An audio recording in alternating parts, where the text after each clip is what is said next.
Alright, today we'll be replacing the timing belt, water pump, cam and crank seals, and the tensioner pulley on a 2002 Honda Civic EX, which comes with the 1.7 liter VTEC engine. And we're really excited over this video because GMB was kind enough to provide us with a timing belt kit. So the kit comes with a Mitsuboshi OEM replacement belt, GMB water pump, crank seals, the cam seal, water pump gasket, new tensioner pulley with a new bolt. GMB is an OEM provider for all the major Japanese car manufacturers, so you're getting good quality parts. This lip of the valve cover sits on top of the upper timing belt cover.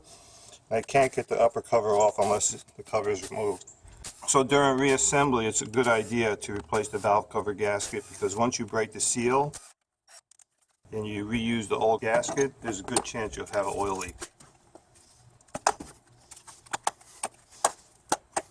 Now to get this off, you got to put a screwdriver in here.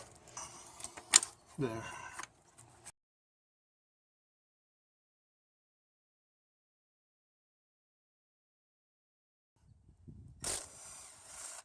We don't have to detach coil packs, we could just pull them out.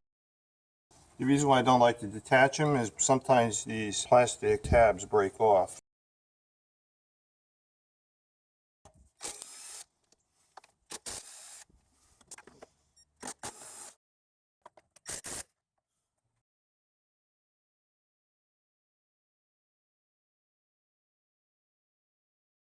And we have this one electrical tab.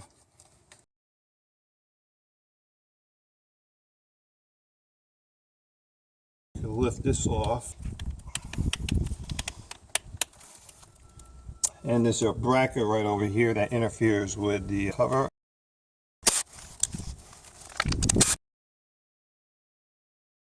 And these two hoses are held by this bracket.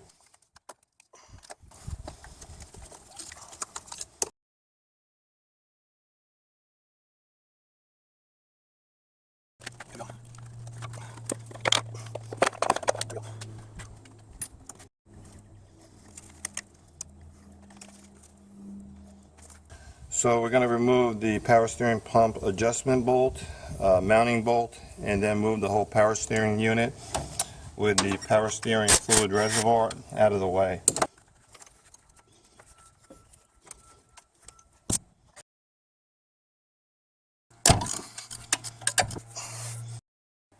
Just take this whole assembly, just move it out of the way. To make the job easier, we're going to remove the side motor mount, which will make the engine drop on an angle. So we'll support the engine by putting a hydraulic jack underneath the oil pan, and we'll prevent the oil pan from being damaged by putting a wood block between the jack and the oil pan. Okay, all I need to do is apply a little bit of pressure to prevent the engine from dropping when I remove the side motor mount. I got to remove these two push pins and get this out of the way. Alright, I'm using my push pin tool, pull these pins out.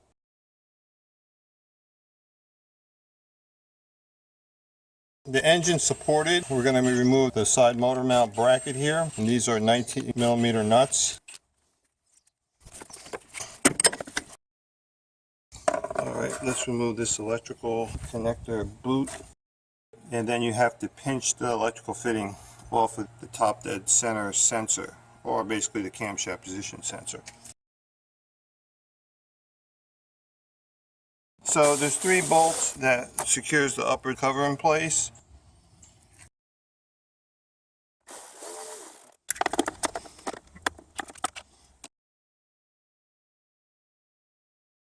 Supposed to be a third bolt over here, and it's missing, so I can't show you a video taking that bolt out. But now this top cover is ready to come off.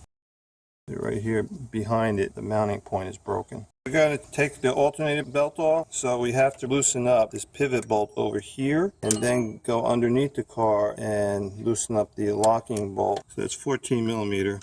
All I need to do is just loosen it up. Now we'll go underneath the car and loosen up the locking bolt. So I have to use a wobble tool. I tape it so it doesn't flop around, but I still have some flexibility. Attach it to a 12mm socket.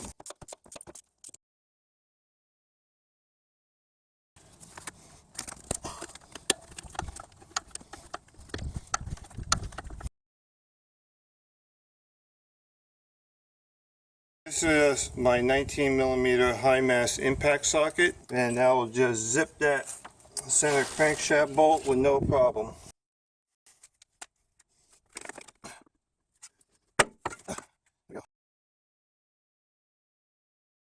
Now we could remove the lower cover. So here are the 4 bolts. 1, 2, 3, 4. There's a common bolt securing the top and lower cover.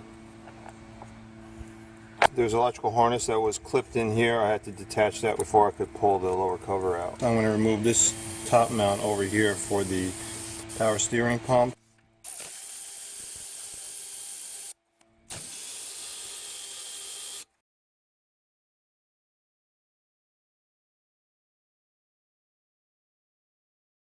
Alright, so we got a 14mm lower bracket that I have to take off for the alternator.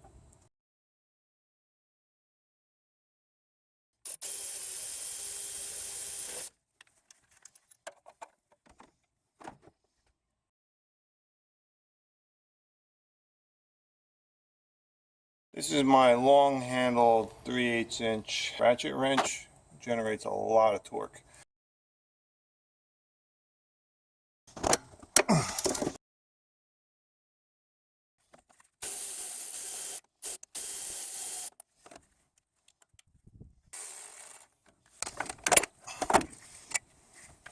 And there's another one back over here by the exhaust manifold.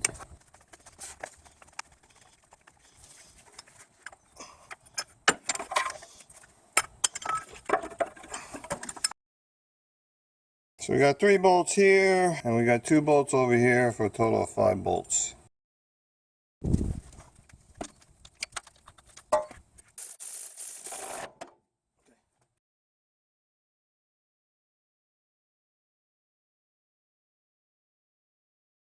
I torqued on the pulley bolt back on to get the engine at top dead center.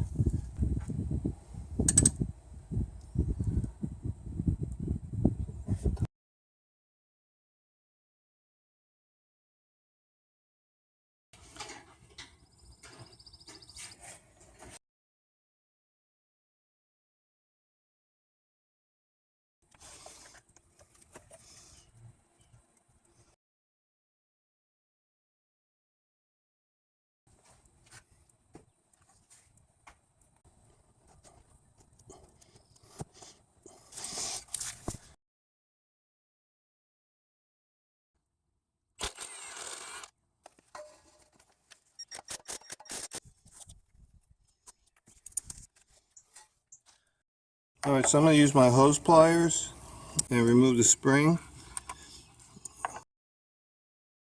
There's still tension on the belt, so I got to use my Allen key. Alright, so this is a number 6 Allen socket.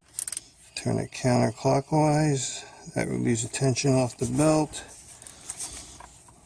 Now we can take the belt off.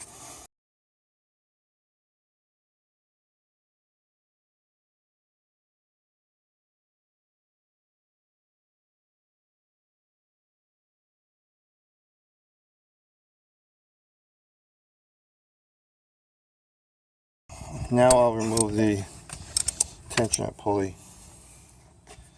It looks like a 14mm bolt. So we're going to use this chain strap wrench to hold the cam sprocket from moving so that I can remove the center bolt. I don't have to put a lot of torque on the chain. Use a 12mm box wrench and remove that center bolt.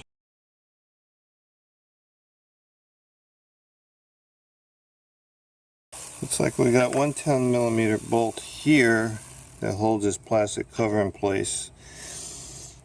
We're going to remove that so we have easier access to this cam seal.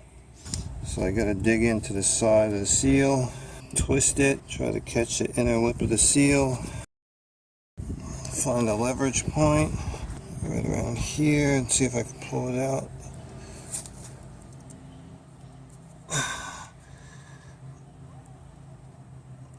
There we go, it's starting to come out. There. Okay, so this is my seal installation tool set, and you can also use it for removing seals.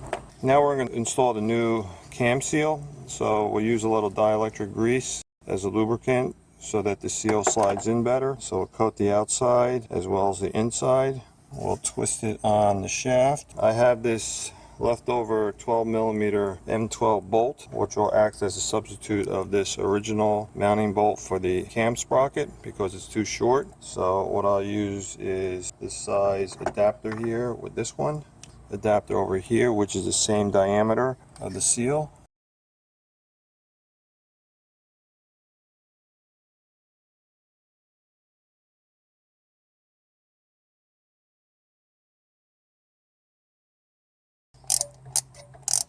And this will apply uniform pressure on the seal, so it'll seat in perfectly. Now, when the seal is flush with this bracket here, then we'll stop turning. Right about there. Okay. Now we'll loosen up the bolt.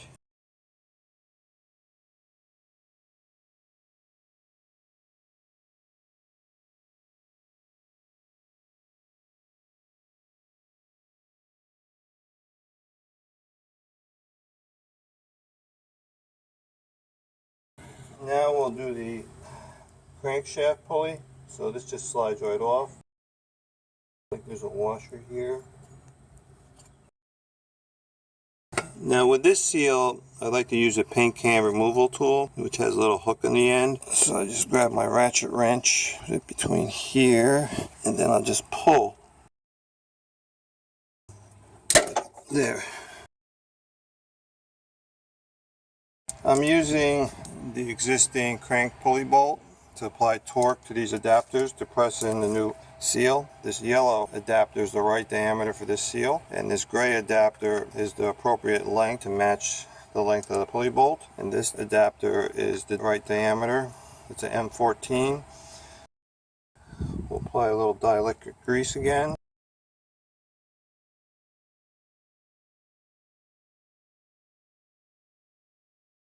Now just turn this clockwise. Now press the seal in place. The lip of the yellow adapter should be flush with the engine block.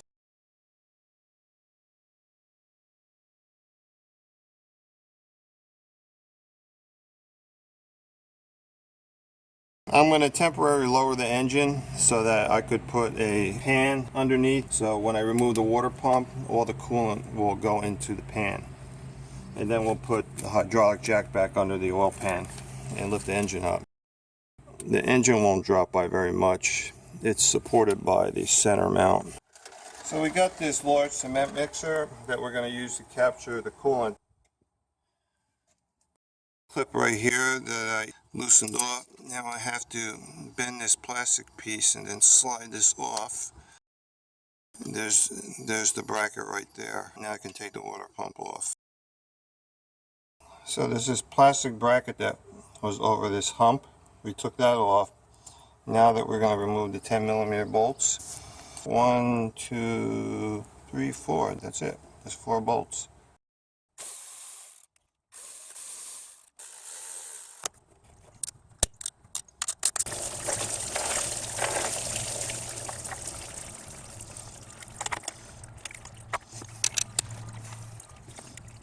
Alright, now we'll put the new gasket on the water pump.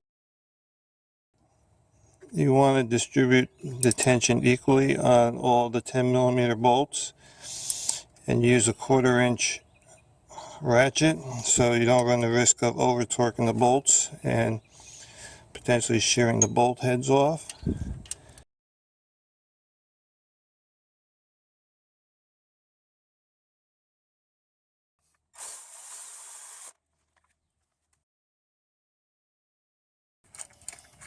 Now this bolt should be torqued on at 27 foot-pounds.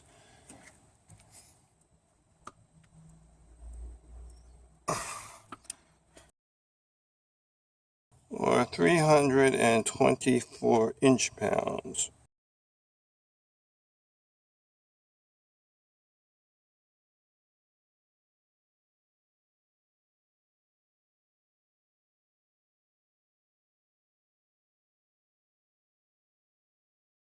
Now we'll be transferring the paint marks. It's not necessary, but I'm doing it for the benefit of people who don't feel comfortable doing the first timing belt job, not certain that they have the belt in perfect alignment with the cogs of the camshaft sprocket, the crankshaft sprocket. This is a Mitsuboshi belt, OEM provider, Japanese car manufacturer, so this is a good quality belt. So we're going to start at the crankshaft.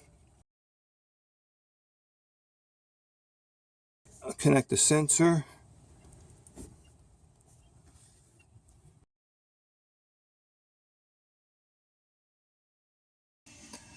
Okay, so after we put on the camshaft and crankshaft sprockets, we put on the belt on the crankshaft, and now we're ready to put the belt onto the camshaft sprocket. So using a 12mm box wrench, you can rock the camshaft back and forth a little bit to help get it aligned. So if I moved it counterclockwise slightly there, the belt's on the paint alignment marks. Now I'll move the crankshaft clockwise to tighten up the left side of the belt to give me enough slack on the right side of the engine to mount the tensioner pulley. Then I'll clip the belt to the cam sprocket so I don't have to worry about the belt jumping off. And now I'll focus on putting on the tensioner pulley. The crankshaft moves slightly, so we're going to bring it back into alignment by moving it counterclockwise. That puts more tension on the left side of the belt.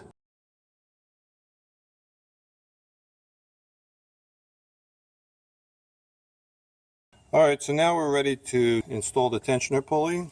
So this is the new spring that came with the pulley. If you notice right up here it says up, so that goes on the opposite end of where we're going to hook the spring.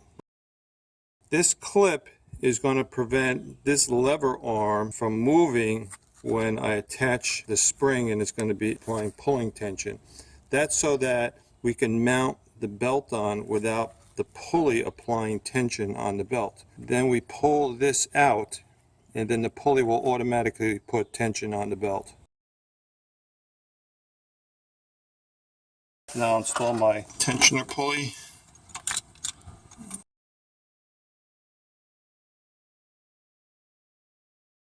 Pull on the tensioner spring using my hose tool.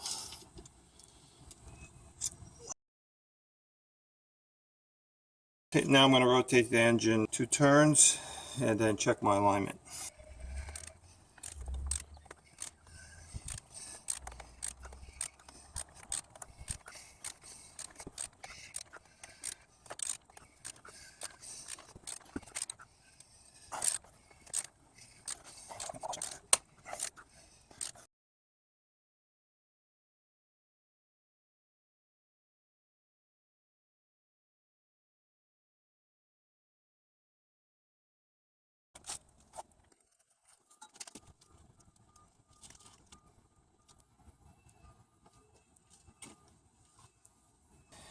When you rotate the engine, the paint marks on the belt won't line up unless you're willing to turn the engine a couple hundred times. We're rotating the engine to make sure that the alignment marks on the camshaft and crankshaft are perfect.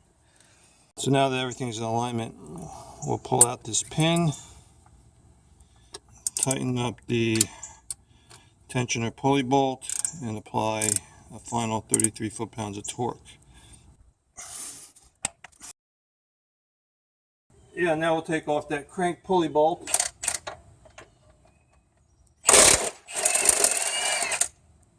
Now you got to make sure that this is clipped on. This electrical fitting is clipped on to the outer housing of the water pump over here. Now we're ready to install the side motor mount.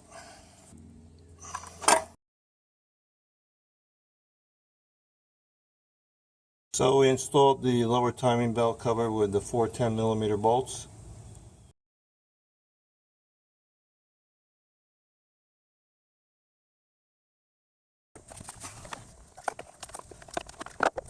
Alright, we bolted on the top timing belt cover, and now we're ready to install the top dead center sensor connector.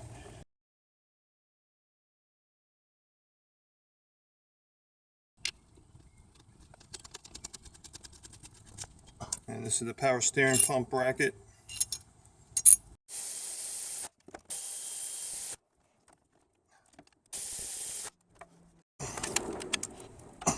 So we'll put some grease in here so we can protect it from corrosion so it doesn't get stuck in the future. And now we'll put the harmonic balancer back on. Line up the woodruff key points. We'll now insert the woodruff key.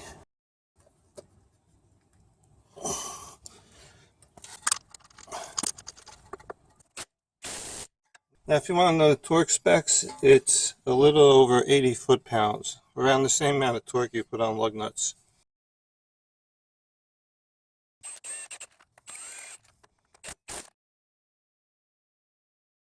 Okay, so we got the side motor mounts on. I'm just going to jump to the valve cover. I'm scraping off the residue RTV from before, and then applying a new coat of RTV right in these corners. You don't put RTV in these corners, it's a leak point. Even at the factory they put some RTV in these corners. And now we're ready to put on the valve cover. If you crack the seal with the old gasket, it's always a good idea to replace the valve cover gasket. Just make sure it fits over each of the spark plug tubes, the tube seals. So you torque down these bolts from the middle out.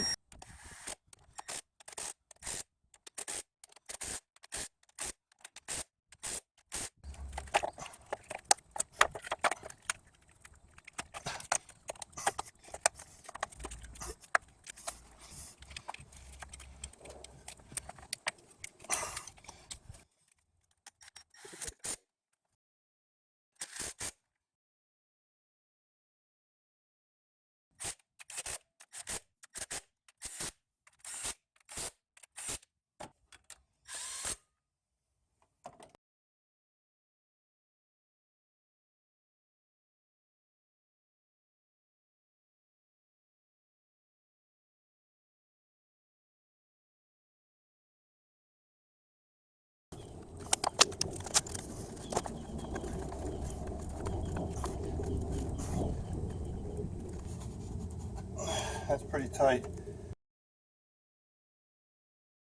We're tightening the pivot bolt for the alternator. The belt has good tension, around 30-40 degrees of twisting motion. So we have a mounting bolt over here that we put into the mounting bracket. Then we run the bolt through the base of the power steering pump.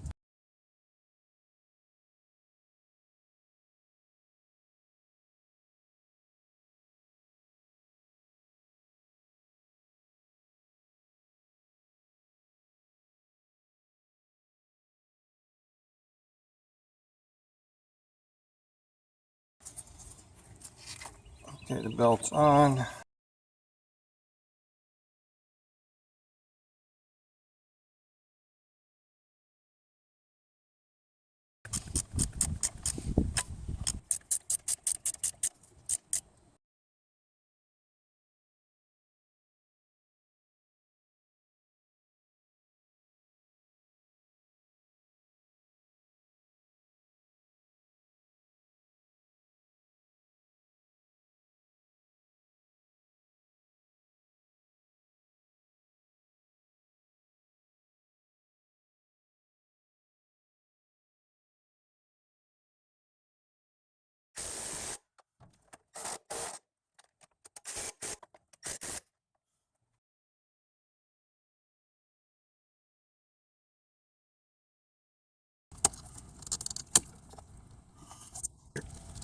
Like that.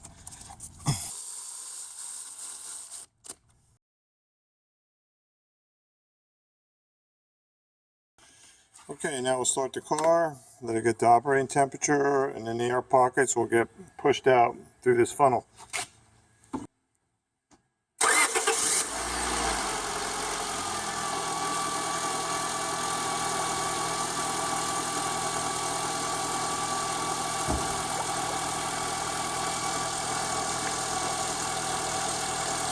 All right, so the engine reached operating temperature. I'm just going to let the system cool down naturally, and as the coolant in the system condenses, it'll draw whatever additional coolant it needs through the funnel, which already has coolant in there. It's always good to have extra new push pins.